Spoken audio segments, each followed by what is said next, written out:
I'm Tommy Salmons. This is year zero. There I go with the upspeak again, like I am AOC or a Valley Girl, and I'm really bad at that. So, happy 4th of July, first thing in the damn morning, Thursday, July 4th. I have a topical episode today, as y'all might expect. And as you've probably come to expect, it's not going to be all sunshines and rainbows and flowers and chocolate and unicorns flying out your ass. It's just not what I do here. I like to keep it real. I've watched some Chappelle show, though. I know what it's like when keeping it real goes wrong. I need some of you motherfuckers watching my back. But, all right, July 4th. It's the day that we celebrate independence in the United States of America. Independence Day. A day nationalists romanticize to the nth degree. They got their magic song, the Great Sky Cloth, freedom, and fireworks. I think I vomited in my mouth a little bit. What you don't hear a lot of times is for 150 years, the American colonies happily served the British crown. If you would have polled the colonies, the citizens of the colonies, only 10 years prior to the adoption of the Declaration of the Independence, they would have overwhelmingly supported British rule. So what happened? Most of us know, a general overview, which is basically what I'm going to cover here, but I just thought it was appropriate. In 1768, British troops landed in America to enforce heavy tax burdens inflicted on the colonies. And after a couple of years of quartering, feeding, and being abused by this police force, the colonists had had enough. This eventually led to the Boston Massacre in 1770. An angry mob engaged a patrol of British soldiers. The mob began assaulting the police force with snowballs stuffed with pieces of brick. The soldiers eventually opened fire and killing 5 colonists. People of the colonies were really angry over the deaths. This did not stop the crown. This did not stop Britain. This did not stop the government. The crown continued to levy taxes, and finally in 1773, tensions led to the Boston Tea Party. This is when a bunch of angry colonists dumped 342 chests of tea into the Boston Harbor. Those 342 chests of tea were private property of the British East India Company. They were destroying private property for the point of revolution. In 1774, trade with Great Britain was prohibited officially. And finally, in 1775, the revolution began. I assume that had the British had the language we had to have today, that the colonists that were fighting the revolution, which was only about a third of the colonists, if I remember correctly, were going to be called terrorists, which is what they would be called today. But if nothing else, they were definitely being accused of committing treason. Now, in 1776, Thomas Paine released Common Sense. Thomas Paine is often labeled as an atheist. If nothing else, he was probably the most anarchist of the 18th century American writers. So, given that the first part of Common Sense is one of my favorite pieces of literature, I want to read a little bit of Common Sense, in which Thomas Paine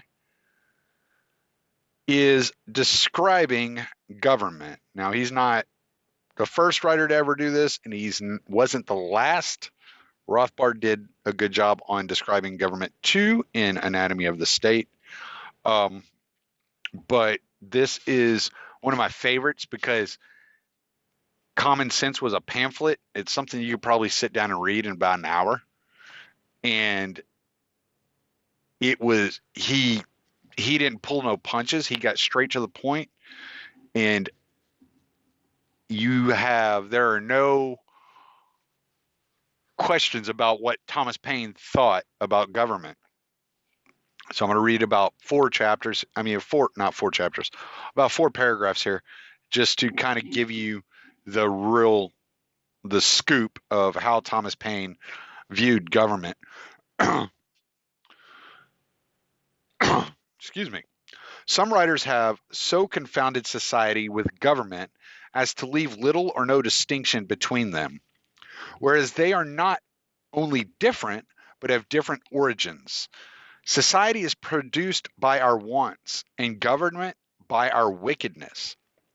The former promotes our happiness positively by uniting our affections, the latter negatively by restraining our vices. Think prohibition. The one encourages intercourse, the other creates distinctions. The first is a patron, the last a punisher. Society in every state is a blessing, but government, even in its best state, is but a necessary evil. In its worst state, an intolerable one. For when we suffer or are exposed to the same miseries by a government, which we might expect in a country without government, our calamity is heightened by reflecting that we furnish the means by which we suffer. Government, like dress, is the badge of lost innocence. The palaces of kings are built upon the ruins of the bowers of paradise.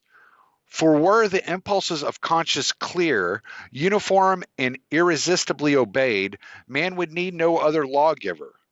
But that not being the case, he finds it necessary to surrender up a part of his property to furnish means for the protection of the rest. And this he is induced to do by the same prudence which in every other case advises him, out of 2 evils to choose the least. Wherefore, security being the true design and end of government, it unanswerably follows that whatever form thereof appears most likely to ensure it to us with the least expense and greatest benefit is preferable to all others.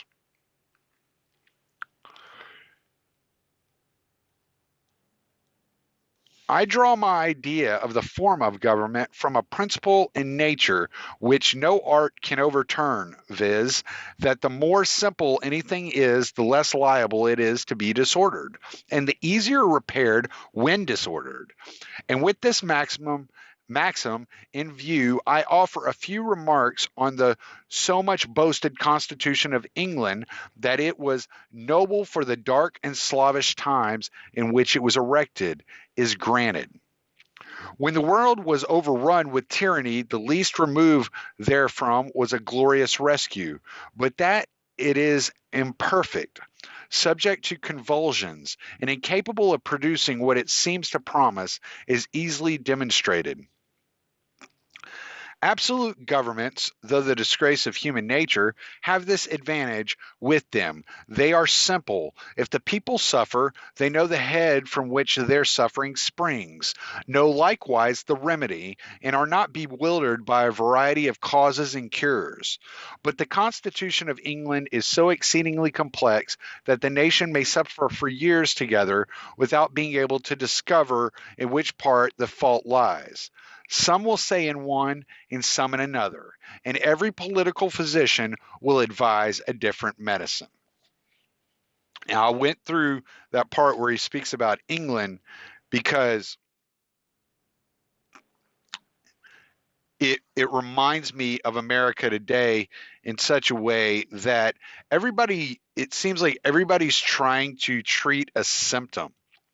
Nobody wants to get to the heart of the actual issue.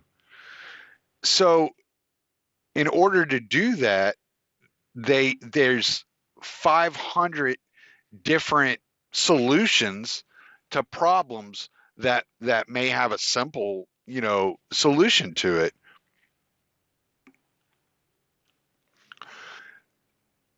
So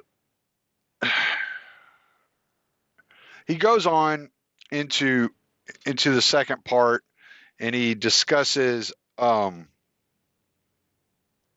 creation of Monarch, and he discusses it through a biblical lens. And one of the things he says, and I'm paraphrasing because I don't know, I don't have the exact quote right in front of me, but I do have a general paraphrase written down. If you give me 1 second, I'll pull it up.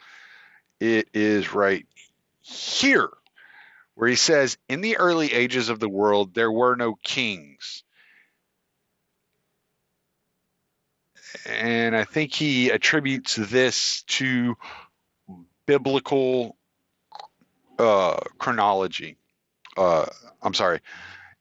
Anyway, I'll go back to this. In the early ages of the world, there were no kings, and as a consequence, there were no wars. So he's telling you right there, like, when you're choosing the least of these evils, like and government in your mind becomes the least of the evils. Now, in my mind, it's not the least of the evils, but he's saying that you are, putting yourself at risk of being thrown into a war, or your children being thrown into a war, or a war being started and you having to fund that war, because this is the chaos that kings create. So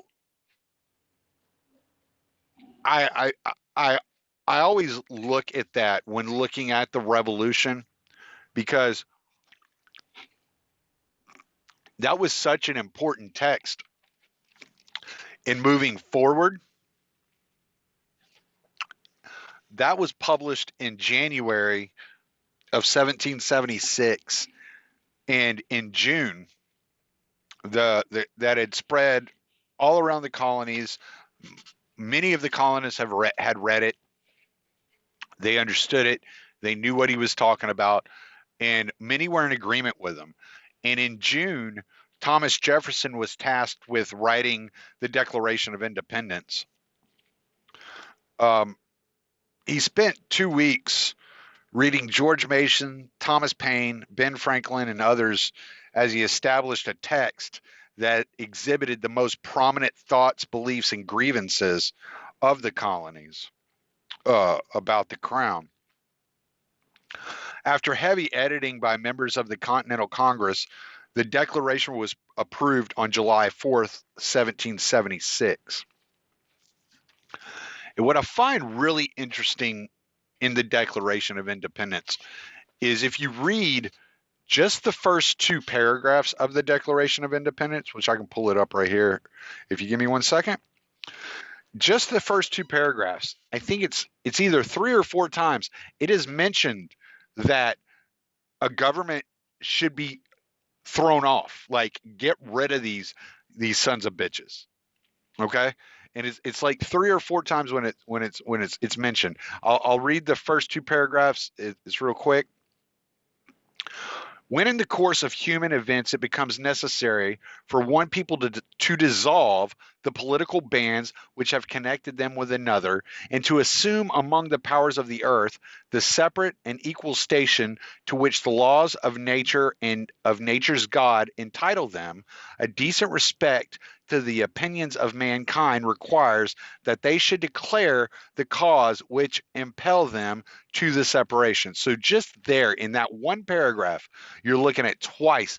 He's saying, we got to get rid of these motherfuckers, right? Then this is probably the most popular part of the Declaration of Independence, We hold these truths to be self-evident, that all men are created equal, that they are endowed by their Creator with certain unalienable rights, that among these are life, liberty, and the pursuit of happiness, that to secure these rights, governments are instituted among men, deriving their just powers from the consent of the governed. I can't remember the last time I consented to be governed. Anyway, that whenever any form of government becomes destructive of these ends, it is the right of the people to alter or to abolish it and to institute new government, laying its foundation on such principles and organizing its powers in such form as to them shall seem most likely to affect their safety and happiness. Prudence indeed will dictate that governments long established should not be changed for light and transient causes, and accordingly all experience hath shown that mankind are more disposed to suffer, while evils are sufferable, than to right themselves by abolishing the forms to which they are accustomed. But when a long train of abuses and usurpations, pursuing invariably the same object, evinces a design to reduce them under absolute despotism, it is their right, it is their duty to throw off such government and to provide new guards for their future security. Such has been the patient sufferance of these colonies, and such is now the necessity which constrains them to alter their former system of government. The history of the present King of Great Britain is a history of repeated injuries and usurpations, all having in direct object the establishment of an absolute tyranny over these states. To prove this, let facts be submitted to a candid world. He goes on from there to list the grievances of of the colonies, of the colonialists, and he gets into detail. Um, they edited out a few things he had Jefferson had written in his remarks that he had one of the it was probably the biggest edit of the entire Declaration of Independence, but he blamed the King of England for the slave trade in America. And it's one of those weird nuances that Jefferson had. He owned slaves, but he was against slavery, and he was working tirelessly to write the legislation that freed slaves. He went so far as to uh, working with James Madison, I believe it was, and they set up, or no, James Monroe, and they set up Liberia in Africa. And if you look, still to this day, the capital of Liberia in Africa, which is on the western coast of Africa, north of Namibia, the when I say north, I think it's like two or three countries north of Namibia. But the capital of Liberia is still to this day Monrovia, named after James Monroe. Just a little side note there. So after the revolution started in 1775, the Declaration of Independence was voted on, and it was accepted in 1776. Now the revolution continued till 1782. America, as all of you, I hope, know. Jesus, if one of you fucking doesn't know that America won the U.S. Revolution, if you don't fucking know that, stop listening to my goddamn podcast, because I cannot be associated with goddamn morons. I'm just kidding. I know all of you know that shit. So the revolution continued into 1782. And it's widely believed that without France and the Prussian Major General Baron von Steuben, that they wouldn't have won it. It's not reported, like we're not taught in grave detail these facts or these ideas.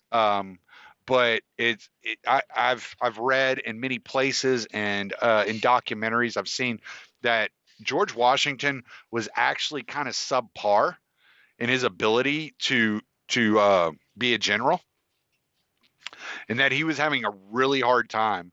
And until Baron von Steuben came and started teaching some of the Prussian style of fighting methods, which Prussia, we've covered it in previous episodes, they were known for their fighting. They were known for their battle techniques and their ability to perform during war. And that really bailed George Washington out of a deep hole, and that's really what put us over the top and put the U.S. over the top in the Revolutionary War, and won the war for them. And I really wish, if that were the case, and if there are documents to prove that von Steuben would start getting. At this point, we're supposed to be shooting fireworks at each other and discuss the deaths of Jefferson and Adams on July 4th, 1826, and how that was a fairy tale ending, and how supposedly Adams' last words were Jefferson's still around, or something of that nature. But this is year zero, guys. That's not the way I do things. I'm not going to tell you we all live, uh, with liberty and justice for all. Must be 18 or older. Void where prohibited. Not available in all states. Thank Doug Stanhope for that. That's a hilarious one. But by now, we should all be freedom-loving, Constitution-loving conservatives, right? Yeah. We're all patriots now, right? We all are conservatives, just like Thomas Jefferson, Thomas Paine, Madison, and Adams, right? Newsflash. They weren't conservatives, man. They were radicals. They picked up arms and overthrew a government. They committed treason. They were revolutionaries. They'd be labeled homegrown terrorists today. Their compound would be raided, their children and women burnt. They'd be murdered in cold blood.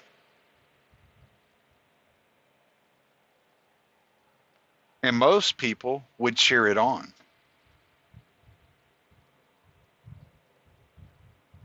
But tell me honestly, what do you really think about the founders? What do you really think about the people who were involved in the American Revolution? Do you really think the guys starting a revolution over a 3% tax would be satisfied with voting for change? Would they accept a militarized police force? What would they think of a standing army? I suggest you open that Constitution you love so much, specifically Article 1, Section 8, Clause 12. Find out the answer about the standing army.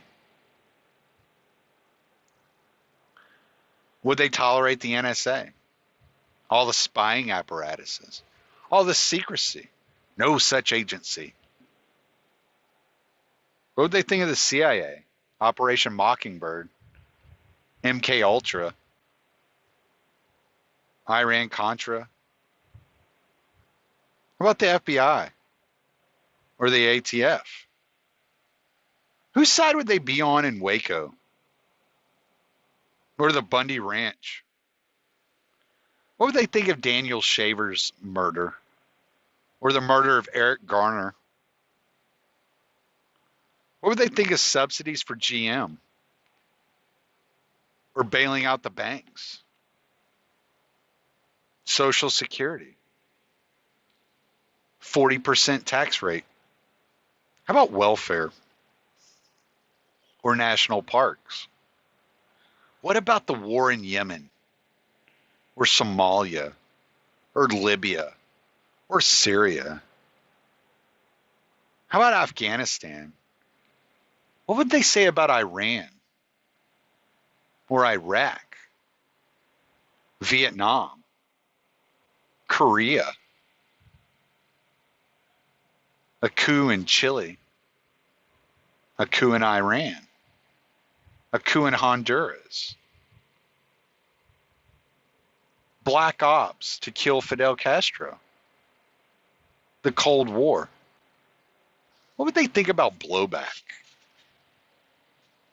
What would they think about fractional reserve banking? The Federal Reserve?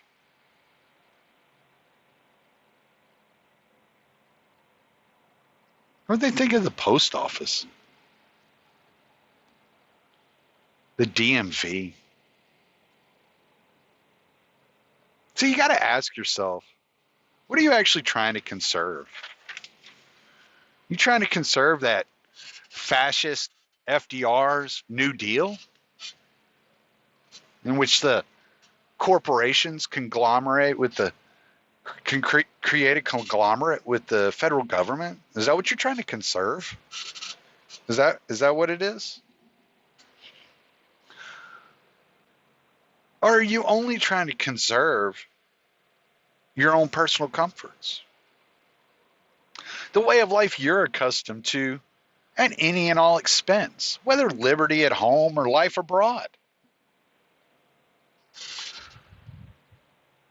And if that's it, what other situation, without the act of government, without government force involved, in what other situation would you bring death and destruction, steal people's liberty for your gain, and be okay with it?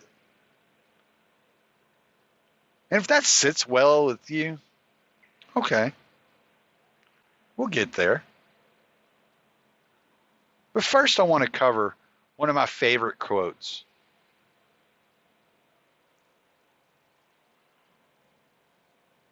One of my favorite 4th of July quotes. John Quincy Adams. July 4th, 1821.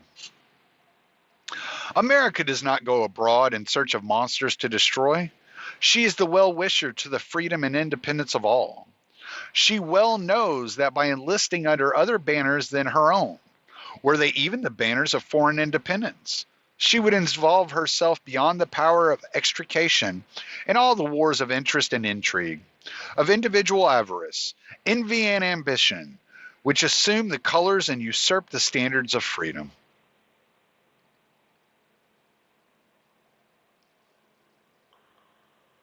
Well, was John Quincy Adams just a pussy?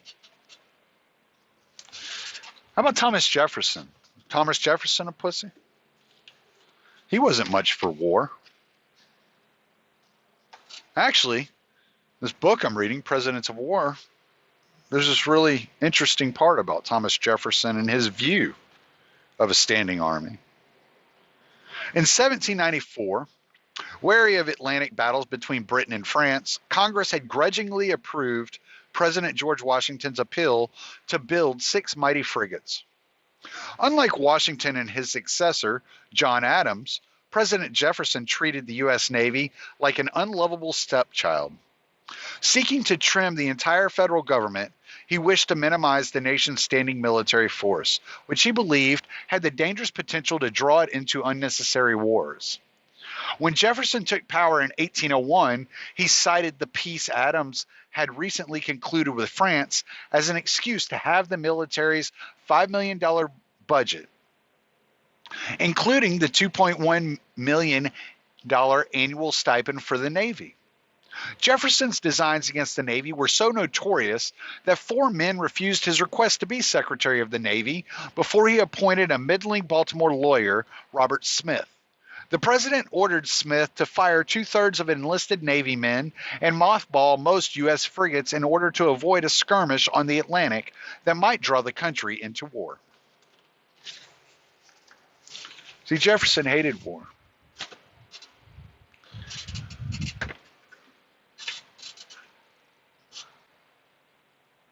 And you know, I have a lot of respect for the founders. And not because I think they were right on everything, because I don't.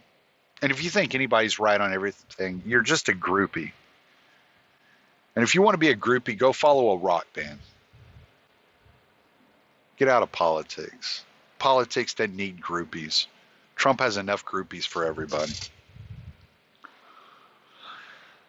But what they did after the revolution, they came together and they wrote the Constitution of the United States.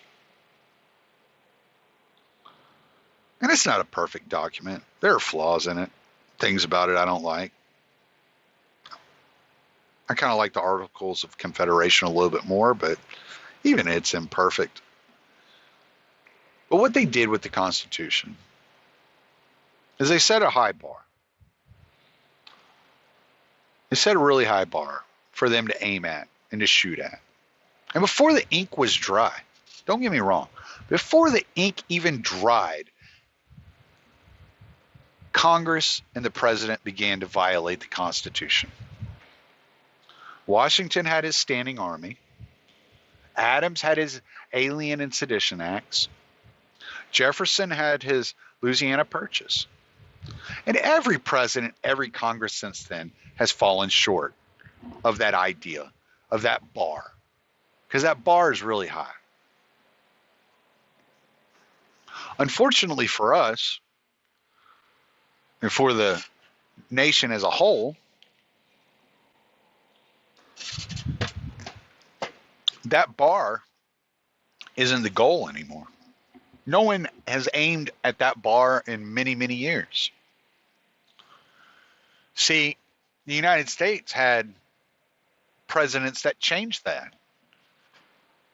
There was a President Abraham Lincoln. There was President Truman.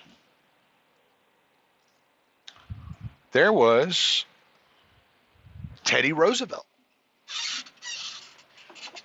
And last but certainly not least, there was a Woodrow Wilson.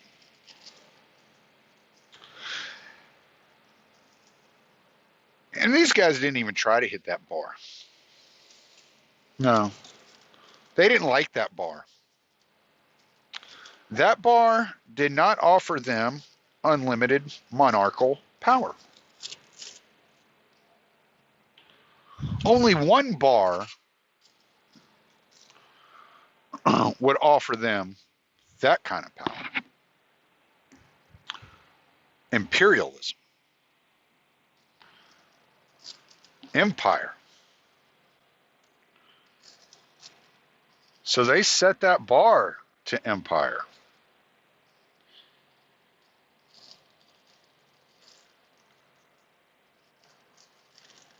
And they went against everything that John Quincy Adams warned about. They got involved in military adventurism. Number one curse of empire. And what empire does, it enslaves the people at home. It dominates, destroys, and murders people abroad, all for the moneyed interests of the establishment and the elite. So you can't have a republic and an empire together, because a republic's ultimate goal is to limit itself for its citizens' liberty and security from that government, from that republic. Whereas an empire isn't worried about its citizens' liberty or security. It's worried about its power and influence. It's worried about its wealth and its domination.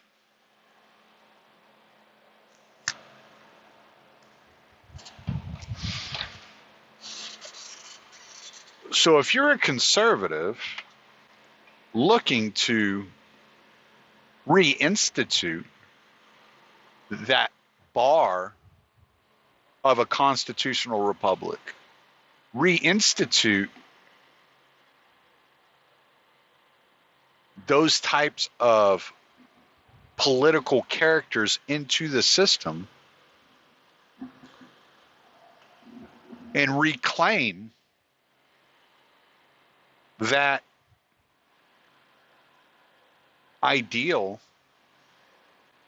of a more perfect union, I have much more in common with you than a conservative who's only interested in conserving the power, dominance, influence, and strength of the United States on the world stage as an empire.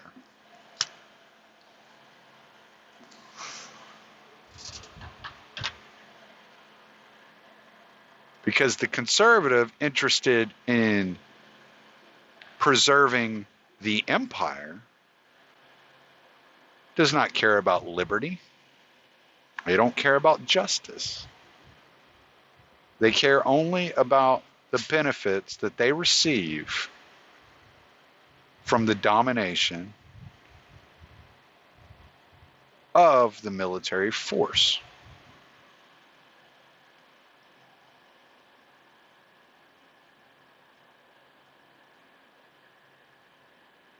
I don't see how somebody can claim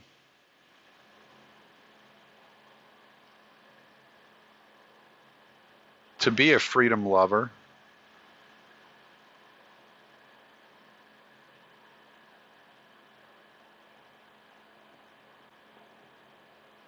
or a lover of justice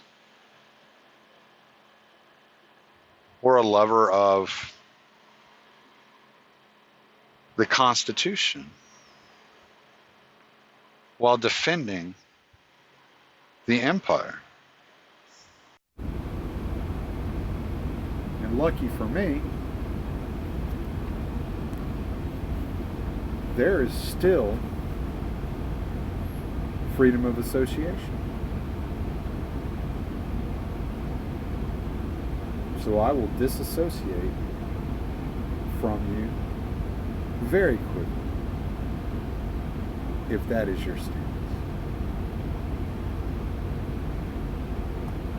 I'm Tommy Salmons. Late.